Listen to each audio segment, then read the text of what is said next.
episode of our beer podcast. I'm Chris. I'm Alex. I'm Dan. And this is Your Brain on Hops. Today we'll be featuring Stone Brewery, a huge craft brewery here in the U.S. and increasingly worldwide as well. We'll be drinking three of their beers, Pale Ale, NXS, and Arrogant Bastard. This is going to be an aggressive podcast, and you probably won't like it. Chris, can I drink it too? I think Dan wants some too. Yeah, this is a group effort, Chris. Shit, I did say I would be drinking.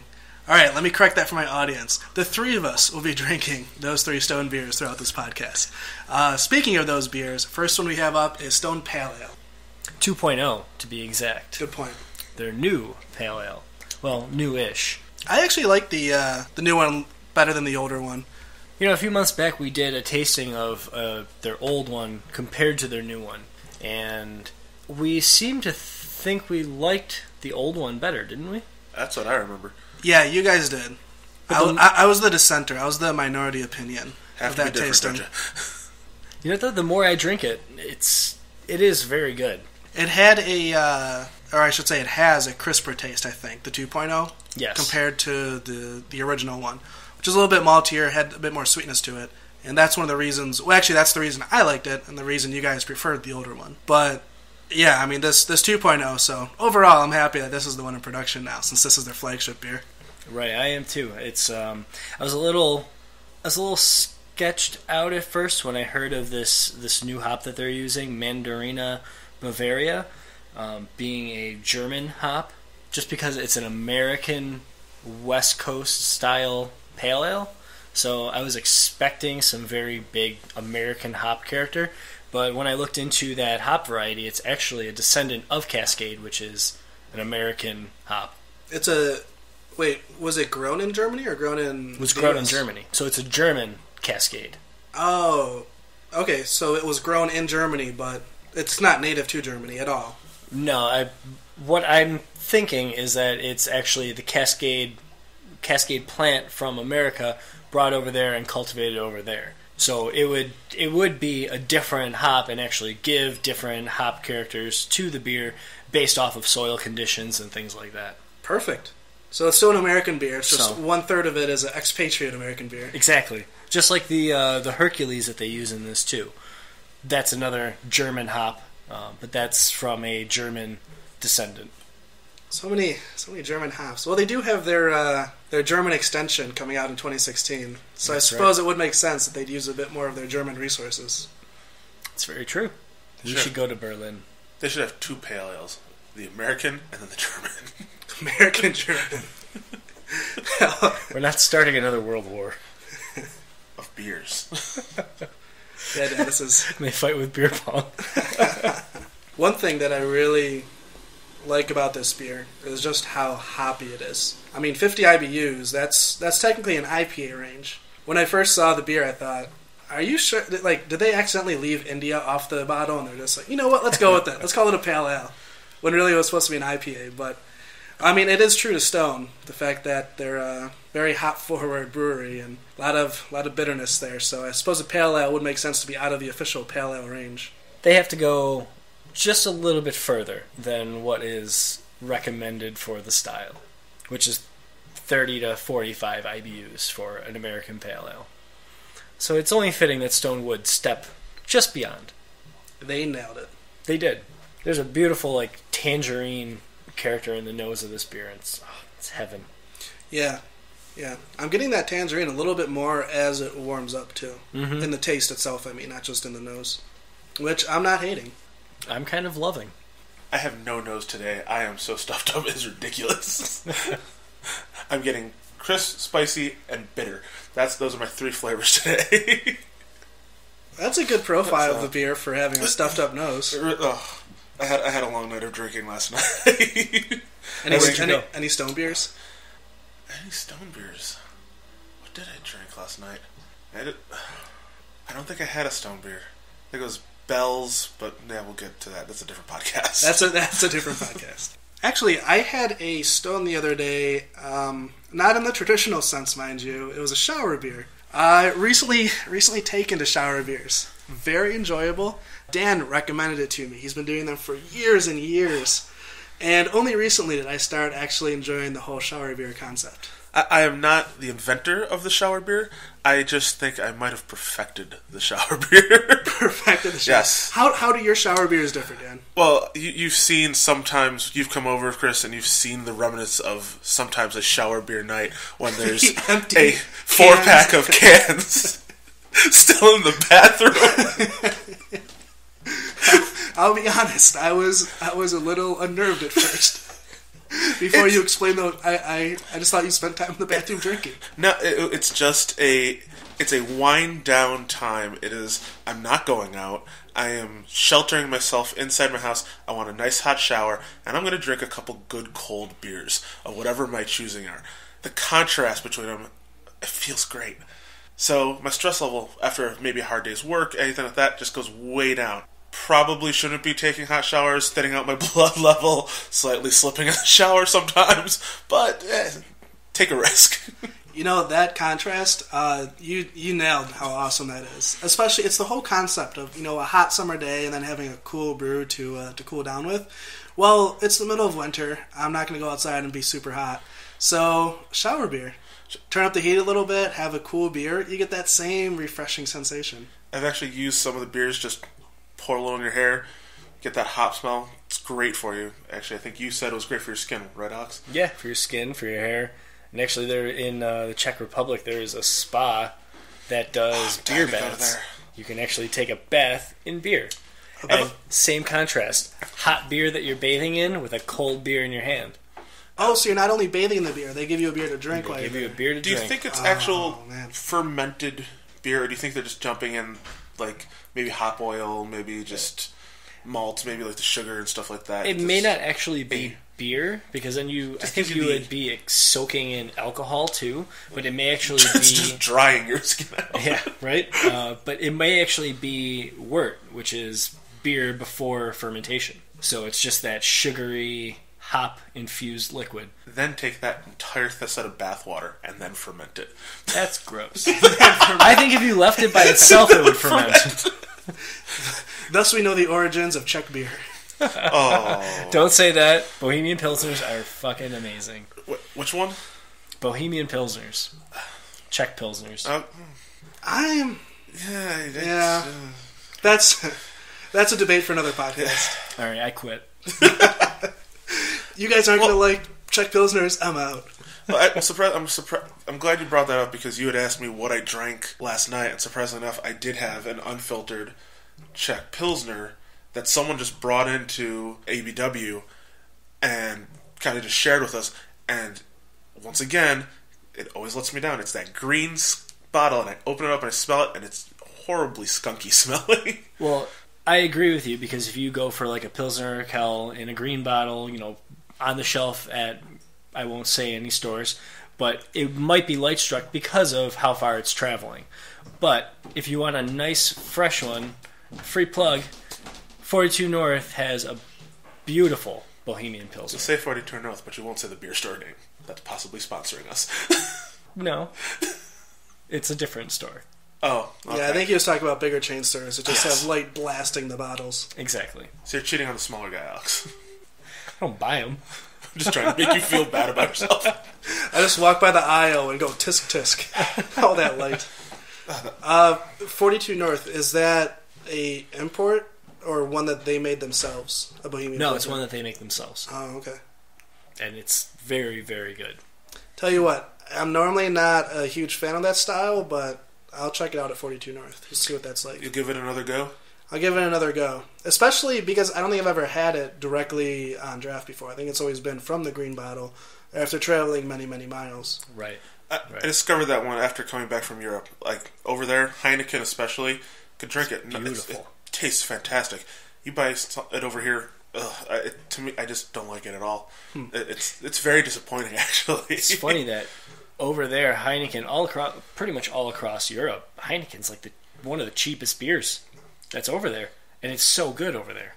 So, with that, do you think Stone will be making their own beer within the German purity laws? No, I don't think they will. You don't think they'll create one? I think they'll create one that a Stone Oktoberfest for the...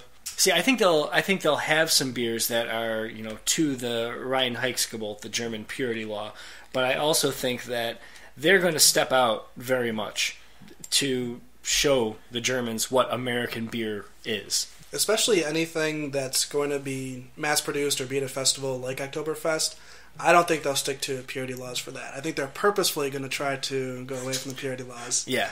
I mean, being stoned... Yeah, it's such a huge German tradition. They're going to bring in some good old American ingenuity. I think them opening up a brewery over there is genius, because if you think about what we were just talking about with light-struck beers from Czech Republic over here and foreign beers, how they don't travel well. Think about an American IPA traveling to Europe. What's the quality of that going to be? It's obviously not going to be as fresh as it is over here. So you're not going to get even an enjoy by. You're not going to get that big fresh hop character that is meant to be in that IPA. So them opening up a brewery in Berlin, they're going to be distributing big American West Coast hopped IPAs that are fresh, and people can really have a taste of American beer over there. No, that's a really good point. It's an interesting contrast too, because now we're all about the new fresh IPA and get it right when it's made, right when it's available. But originally IPAs developed as a way to ship beer across the world. Mm-hmm. Over 100 years ago, before we had airplanes and trains and such. Maybe we had trains when IPAs were invented. Don't quote me on that. But anyway, yeah, long distance. All the different British outposts and colonies get that pale ale. Just throw hops in it so it's still good when it gets there. Mm-hmm. But now, that'd be awful for the modern consumer of IPA. This isn't fresh. This is bullshit. If you think about it, yes, it was a big IPA when it started out, but when it finally got there, it wasn't necessarily an IPA anymore. That hop character died off. What beer hasn't lost its hop character? Arrogant bastard. That is very true, Chris. It's still just as arrogant and bastard-like as it was in the beginning. It's piney and resinous and delicious. One thing I love about this beer is the commercial description that Stone has. This is an aggressive beer. You probably won't like it. It is quite doubtful that you have the taste or sophistication to appreciate an ale of this quality and depth. How arrogant of a description. I love how they just call it arrogant bastard and then they just play it up. They play directly to that amount of arrogance. The slogan is, hated by many, loved by few. You're not worthy. I'm not saying it's wrong. When I approach a bottle of Arrogant Bastard, I have to go, I am not worthy. It is arrogance at its finest. And by the way, if you're trying to find this beer online, just to show how arrogant it is, it's not even on Stone's website. It gets its own website, arrogantbastard.com, which, by the way, go to. It's a beautiful website. But I love that it gets its own website with all the different varieties of Arrogant Bastard and all the different aging and oak-aged and things like that they have going on. Yeah, I love that they've expanded the line past just the Arrogant Bastard and the Double Bastard. They've expanded it into blends of it with chili peppers and barrel-aged stuff, and it's a hell of a line. What was the one that just came out? The Double Bastard in the Rye? Yeah, Double Bastard in the Rye. Still have not picked that one up. I gotta get that before that one's gone too. Yeah, I've been meaning to grab that too. It's one of the elusive bastards left in the series that I haven't had yet. Did you have the Lucky Bastard? I noticed that's not on the site. I don't know if that was just a one-off that they did. I don't recall the Lucky Bastard. What's that variation? I don't know. I was actually, when I was looking on the site, I was looking for it to kind of remember what it was.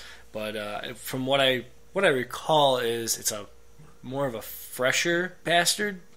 It's a fresh bastard. That's a tall order. All of these beers are super fresh. It's one of Stone's signature moves. They even have a line of beers that's fresh hopped IPAs. Oh, that's a beautiful line. Those Enjoy By series. It's so good. I've never been disappointed by an Enjoy By series beer. No, just that big fresh hop character. It's gorgeous. And now we'll be receiving the very first Enjoy By Black IPA soon. Released actually as we're speaking today. January 10th, and now I want that one. We'll have it Drink soon. All the Stone. So I think the next Enjoy By is February 14th, Valentine's Day. Enjoy with a loved one. Well, I think that is the black. The black IPA is the... Well, I meant just the regular. Are they doing both of them simultaneously? Both of them will be 214, I believe. Oh, very nice. So we get both. Side-by-side comparison. I like it. I love that they release it on holidays. Or, quote-unquote, holidays. I was just going to say, Day. they released one on April 20th. April 20th is a holiday. But then the next one's July 4th. That's true. That gets back on track to the official federal holidays. Exactly. Mix them together, do a little black and tan, enjoy by. Soon, 420 might become a federal holiday. Soon. Not in New York State. Maybe not a federal holiday, it'll be a state holiday. States can enact the holiday when they want. I wonder Colorado. if Denver has... I wonder how... Like, Colorado, I wonder... Colorado, California. Yeah. New York State's going to take a long-ass time. You mean if it's still a special day? Yeah, because they can celebrate that day every day. They celebrate it on the hour, 4:20. The clock strikes, everyone leaves work, they start smoking in the streets. So to switch things up right now, Dan, you had a really interesting question earlier. I don't know if you wanted to say it right now. So recently, actually like last month, I had turned 30, and I don't know why I was thinking about this driving, but I started thinking about what could possibly be my last drink on Earth. Damn, talk about dark tone for turning 30. I know. Thinking about your last beer. It popped into my head. I don't know why. So I proposed the same question to Alex and Chris, and I had said, whether it be, death row, apocalypse, scenario, you have one choice, your last craft beer, what would you go to and what would you drink? All right, I'm gonna go super selfish right now. It's less about the beer and more about the time that I have left on this dear earth. I'm gonna go with the Allagash Interlude big bottle. Now this is a huge bottle. This is over 100 ounces. Because the more I get to drink, the more I'm gonna be alive. So I'm gonna go with the biggest bottle of beer that I can name. And then I'm going to sit there while the apocalypse happens, while the death row guards glare at me, whatever it is. I'm just going to sit there and drink my 100-plus ounces of beer. Take me like another hour or two. And let me tell you, it's going to be a solid hour or two of life that I have left there.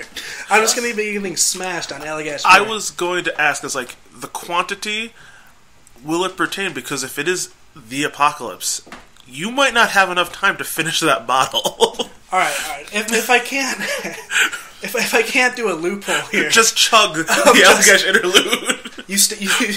You stay right there, weird demon apocalypse thing. I'm finishing my Allagash. Beelzebub has come down. It's like, damn it, finish your beer. He looks like your soul. He looks like the gargoyle on the arrogant bastard bottle. That's a demon I feel like I could have a beer with. He gives you more beer. This apocalypse isn't sounding too bad. But no, if it's like legit last beer, it's end of the world isn't going to wait for me. I think I am going to go with Worldwide Stout from Dogfish Head. I love that beer so much. I'm a huge fan of stouts, particularly now in winter, but just year round. I love stouts, and that's one of the best there is. So I'm going to go with the Worldwide Stout from Dogfish. I thought about it, and I had this bottle once. I'm trying to get hold of another one from California, and I shared it with you, actually, and a friend of ours. I think I would just go for a bottle of Firestone Walker Sukaba. Oh, yeah. That was a great beer. That was a phenomenal beer when I had that, and it was one of those things where I wish I had two, because I wish I could have aged one, but it was so worth just drinking as soon as I got it. I was like, this was not a disappointment whatsoever. Nothing went wrong. It was wonderful. I think I would just pop the bottle, sit down, and just watch the world end. That sounds like a relaxing way to watch the world end. I like that answer too, because I didn't think about this, but if we are going with the loophole scenario, where the end of the world is going to kind of wait for you, like death row, or the end of your world at least, you could say, I want a 5-year aged Sukaba. There is none. It's only been out 3 years. Well, I guess we're going to have to wait 2 years now, aren't we? Loophole. So, Alex, what about you? I would have to go with Sam Adams' Utopias. I did actually consider that one, but I haven't had it. Yeah, that's the main reason. Just in case I'm sure I'll like it, but just in case I'm not a huge fan, I don't want my last beer to be a beer that I go, meh. I don't think I would, because I was in Baltimore and they had served it for a special event at a bar, and I smelled that bottle, and it was so potent. I was like, all right, this smells amazing, but without tasting it, I was like, but would I enjoy it? And I thought about I could have any beer. I could go for the fantasy, maybe what is it? Actually, isn't it the End of the World beer? Who does it? In the taxidermied squirrel. If I could get my Brew Dogs. Brew Dogs. Yeah. I thought about that. I was like, but would I enjoy it? Right, you don't know. I don't want my last sip of beer to be a shitty one. Right. Nope. See, I've had Utopias before, and You son of a bitch. it's worth the money, in my opinion. It's not worth the money that I was asked to give. That's about correct. That's about as good as a recommendation as anyone can give. Yes, I've had it, and if it's the end of the world, it is the beer that I would want to drink. Yes, and it's heavenly. And I had 1 ounce of it at the Great American Beer Festival when they served it, and I immediately got right back in line, and I got a 2nd ounce of it, and that 2nd ounce somehow was even better. It's one hell of a beer. And yes, I could sit there and drink 750 milliliters of it. Especially sitting there on death row. This just gotta coat your throat like syrup. It's so good, though. It's so good. Would you...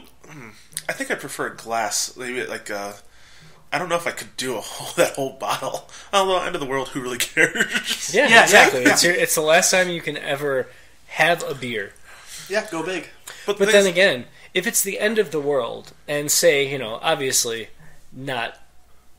it's not a reality, but say the zombie apocalypse happens, or any kind of apocalypse happens.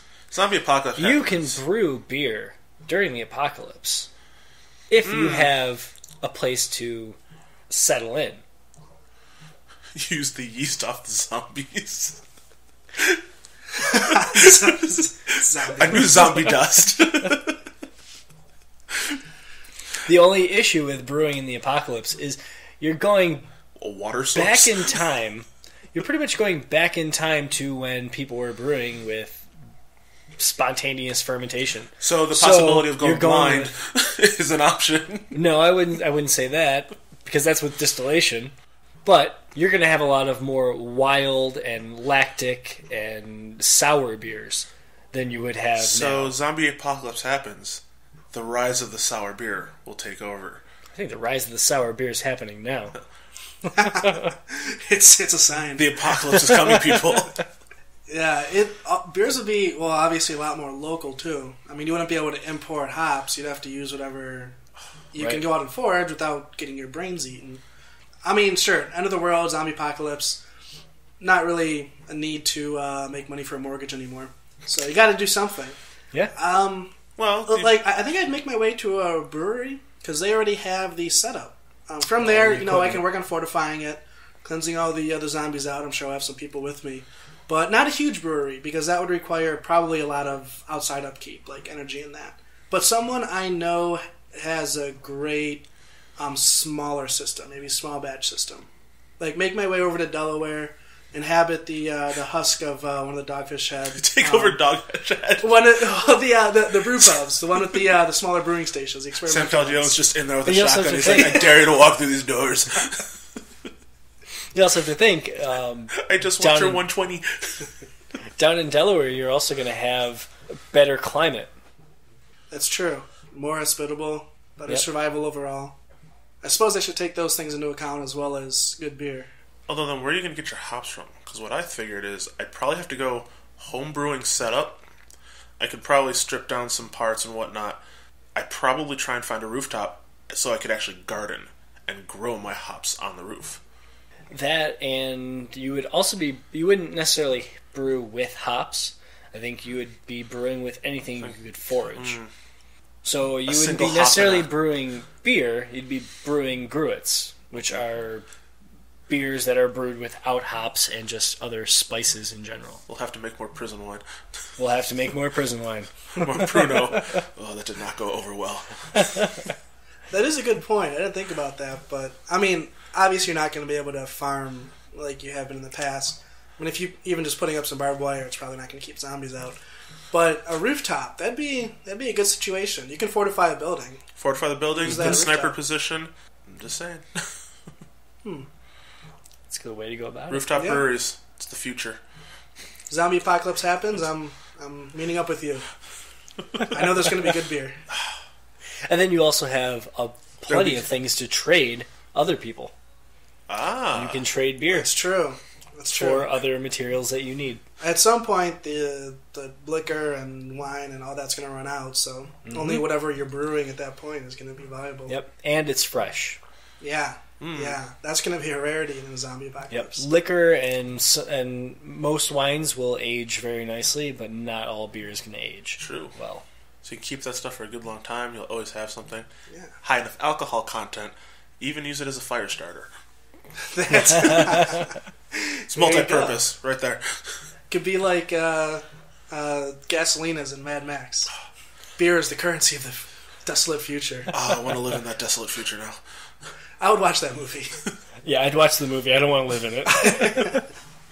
Beer is currency, fuel, sustenance. Hear that, Hollywood? Go make a beer version of Mad Max. AB and Bev and Miller, all of a sudden they just completely go under, sending the beer world into a frenzy. No. They'd be like the Umbrella Corporation, Resident Evil. They'd be like kind of that evil organization with their own ends. So essentially, I could see it. The logo, the red Canadian maple leaf, is the umbrella symbol. Canada has taken over. They have a whole underground brewing facility. Although I gotta admit, like the Canadian beer scene down there has actually gotten awesome. So I wouldn't mind necessarily.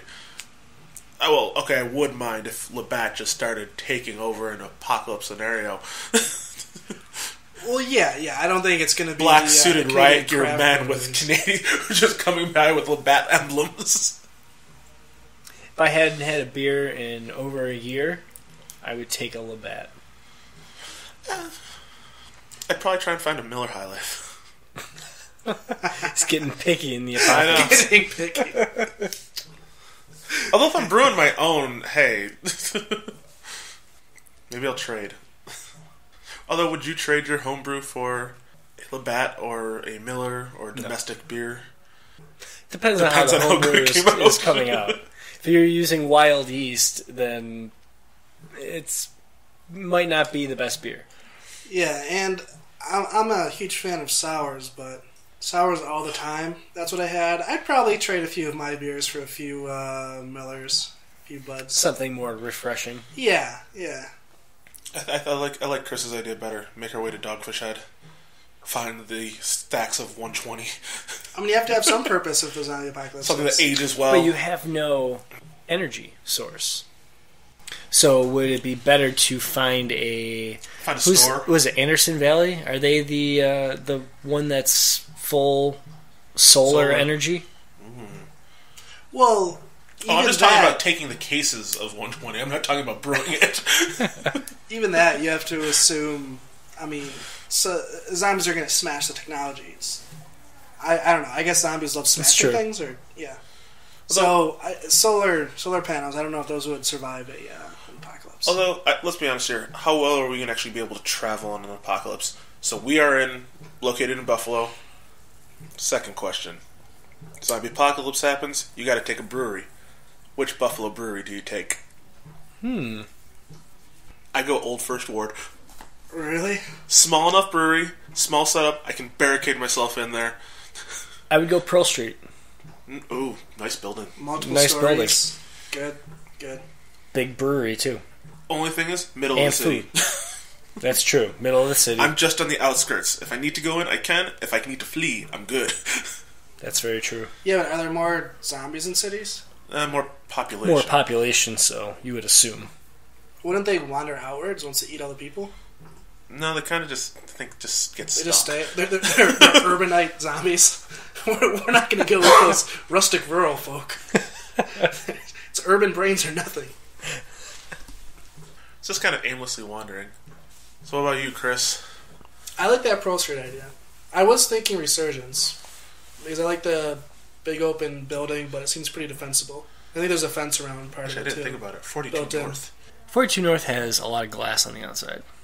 True. The brewery section doesn't, though. Yeah, the brewery section does. When you pull into that parking lot, there's quite a bit of glass. The warehouse. Oh, yeah, there is. It's all glass, isn't it? Yeah. Son of a... Not all glass, but mostly. Shame on 42. They're not zombie ready. They're not ready for the apocalypse. The state inspector comes by. You pass all your tests except your zombie preparedness test. The state requires certain things we set up. Health inspection, pass. Everything. Zombie inspection, C. The one thing I would like to find, though, is a brewery that does have a bunch of barrels. Because if you're going to ferment with wild yeast strains, when you find a good one, it's going to keep in that barrel. So you'll be able to pitch into that barrel and actually ferment beer with almost the same yeast over and over and over again. That's a good point. Well, let's move on to our last beer, gentlemen. We have the NXS from Stone coming up next. Alex, if you want to introduce this beer a little bit.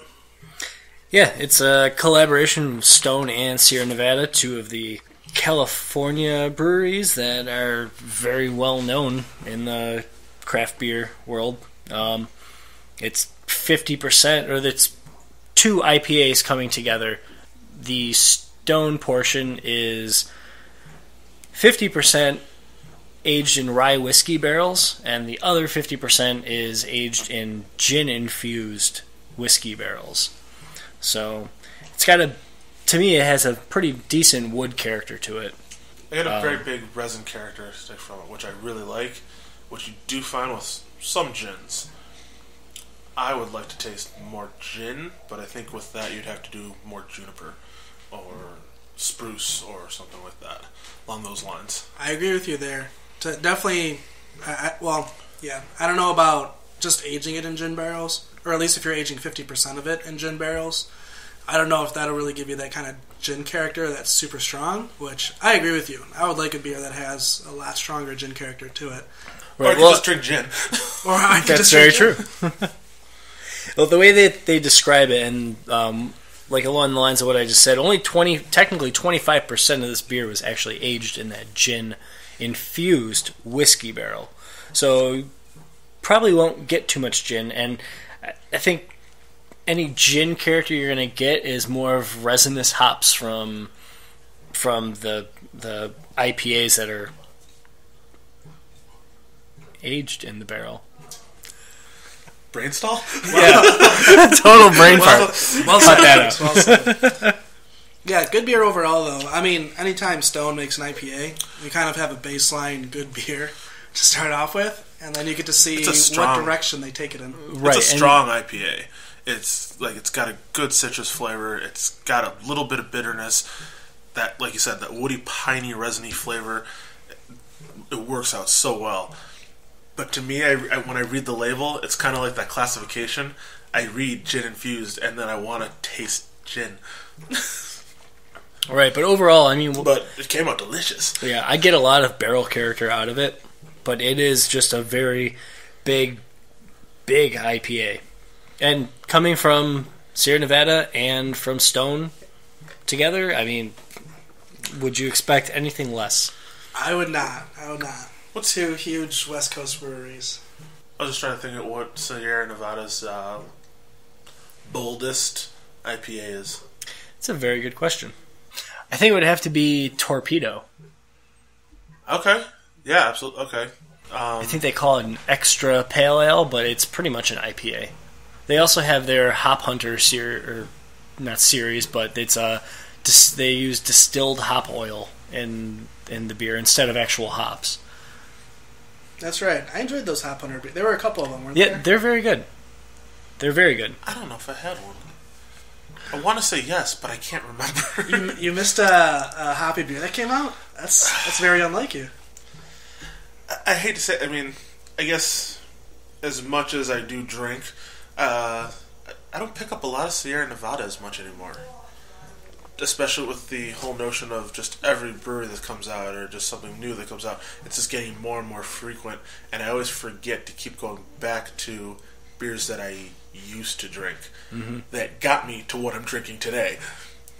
If you see them, you should try their Harvest series. It's very good. Is that the series with they use one type of hop? They had a couple different ones. I know one of them was a single hopped beer. Another one I want to say was a fresh hop. Oh yeah, I remember that fresh hopped. Then they had a new hop series where they used a couple different hops that aren't even named yet. So they used more experimental hops within the beer. I've had 3 of the 4, and I liked all 3 of them. I don't remember what the 4th one is that I haven't had. I want to know which out of the beer, just which percentage was Sierra Nevada, which percentage... It was 50-50. Well, I'm saying who did what half of the beer. I know it was a collaboration. Sierra Nevada did a dry hopped IPA, and both barrel IPAs came from Stone. Okay. That's what I wanted to know. Yeah, so technically it was 3 beers blended together, but it was a 50-50 blend of Stone's beer and Sierra Nevada's. And one of those Stone IPAs was the one that was the gin infused. Yes. In gin barrels. Yep. Blended well it was. But Sierra Nevada will be for another show. So, on to other topics. Yeah, so this last segment here to close everything out, I want to introduce a new segment to everyone. It's going to be called What I've Been Drinking. We'll go around the table here, get the inputs of what we've been drinking, either because the beer has been really good, kind of stuck in our mind, or just maybe a brewery did some really strange and weird things that we didn't like, but we respect, and it's kind of stuck with us. So we'll get all of our inputs here to start off with. Go ahead. So, Dan, what have you been drinking, and why has that stuck with you? I've been drinking AleSmith IPA. It is my favorite IPA by far. Why it's so special to me is just because it was hard to get on the East Coast for quite some time. It was just a thing with the distribution. By the time it got over here, the dates, it's kind of already past its prime. You lose all that good hop characteristic that came along with it, that it just got lost. So the bars, bottles, kind of got sent back saying, like, this isn't the best your product should be. You know, we want it fresher, and they finally came out with the 6-packs. And so I picked it up, and when I saw it, I was like, I want this now, I want you in me. Ran home, I think I got about 2 bottles left, and I know it's still at my beer store, and I'm enjoying every minute of it. Yeah, last night when we were there, I saw you look at it, and he even pointed, and he was like, yes. I caressed the box a little bit, too, rubbed up against it. A little bit of a love affair when you see it there. Absolutely. Gets me right here in the feel goods. Alex, what have you been drinking? I've been going more of a sour route, and more of a funky route.